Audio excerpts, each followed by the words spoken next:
नमस्कार, good evening. आज एक बहुत छोटा-सा किस्सा सुना रहा हूँ, लेकिन मुझे ये किस्सा बहुत महत्वपूर्ण लगा, इसलिए मैंने कहा कि पूरी गप में एक सिर्फ़ छोटा-सा किस्सा ही सुनाता हूँ। एक व्यक्ति था, उसने अपना एजुकेशन पूरा किया, एमए वगैरह किया। पोस्ट ग्रेजुएशन करने के बाद उसकी एक इच्छा थी कि जो सफल लोग होते हैं, जो सफल व्यक्ति होते हैं, ख़ासकर जो धनवान लोग होते हैं, पैसे वाले लोग होते हैं, इनको देखा जाए कि ये लोग जीते कैसे हैं, रहते कैसे हैं, इनकी सफलता का राज क्या है? और उसके बाद फिर उस पर एक किताब लिखी जाए ताकि दुनिया के लोगों को फ़ायदा हो, लोग समझें कि जो सफल लोग हैं, जो धनवान लोग हैं, वो कैसे बनते हैं और उनकी नकल करके दूसरे लोग धनवान बन सकें, खुश रह सकें। तो उसने कई लोगों से अपॉइंटमेंट्स माँगे, कई लोगों से बात की कि मैं आपकी जीवनी पर किताब लिखना चाहता हूँ।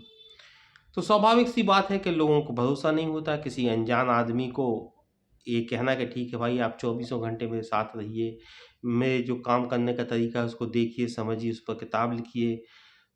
और आदमी जब कोई साथ रहता है तो स्वाभाविक सी बात है कि आपकी जो निजी बातें हैं, जो सीक्रेट बातें हैं वो भी उसको पता चलती हैं। तो बहुत से लोग तैयार नहीं हुए। लेकिन किस्सा में कहा गया कि एक बहुत बड़ा उद्योगपति तैयार हो गया कि ठीक है तुम मेरा किस्सा लिखो, मेरे साथ रहो। तो वो व्यक्ति करीब उसके साथ 6, 7, 8 महीने रहा, सुबह से लेके रात तक रहता, दिन भर उसके साथ रहता, उससे बहुत सारी बातें करता, लंबे-लंबे इंटरव्यूज़ करता और किताब लिख रहा था।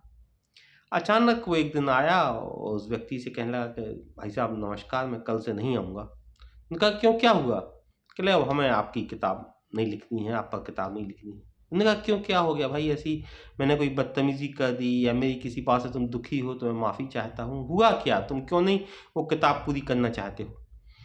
कहने लगा मैंने जब आपके पास आया था तो ये सोच कर आया था कि मैं किताब लिखूँगा तो लोग उसका अध्ययन करेंगे और आप जैसा बनेंगे तो सुखी रहेंगे, खुश रहेंगे।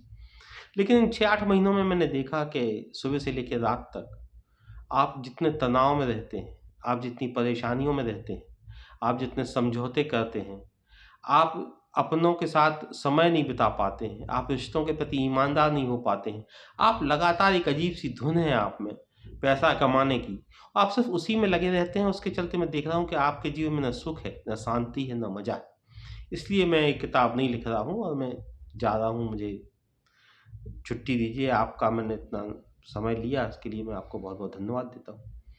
उसने कहा तुम बात तो सब सही कह रहे हो लेकिन तुम 8 महीने मेरे साथ काम करने के बाद और चले जाओगे तो तुम्हारा नुकसान नहीं होगा? कह रहे नहीं, मेरा बिल्कुल नुकसान नहीं होगा। कह रहे क्यों? कह रहे अब जाकर मैं एक नई किताब लिखूँगा और किताब लिखूँगा कि किसी भी लोगों की नकल करके तुम खुश नहीं रह सकते। खुश या धनवान लोगों की नकल करके तुम खुश या धनवान नहीं बन सकते।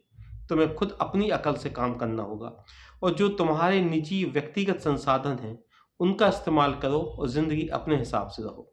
किसी की नकल करने से तुम्हें खुशी नहीं मिलती, तुम्हें अपनी अकल से और अपने संसाधनों से खुशी मिलती है। तो ये किस्सा बताता है कि फिर जाकर उसने एक अलग तरह की किताब लिखी और वो दुनिया की वो जानी-मानी किताब बनी और लोग उस किताब को पढ़ते हैं और खुश रहते हैं।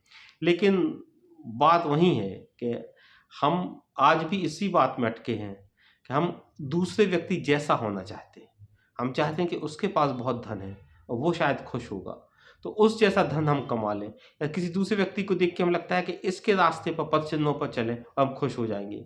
जबकि वो किताब वो कहती है कि दूसरे की नकल करके या दूसरे की तरह दिखकर या दूसरे की तरह काम करके हम खुश नहीं हो पाते हैं। जब करीब से देखो तो ये लोग बहुत दुखी और परेशान नज़र आते हैं। इसलिए दूसरों की नकल करना बंद करना चाहिए व्यक्ति को, किताब कहती है। और जो तुम्हारे पास अपने निजी संसाधन हैं, व्यक्तिगत संसाधन है जो तुमने कमाया है, उसी का इस्तेमाल करो तो तुम ज़्यादा खुश रहोगे।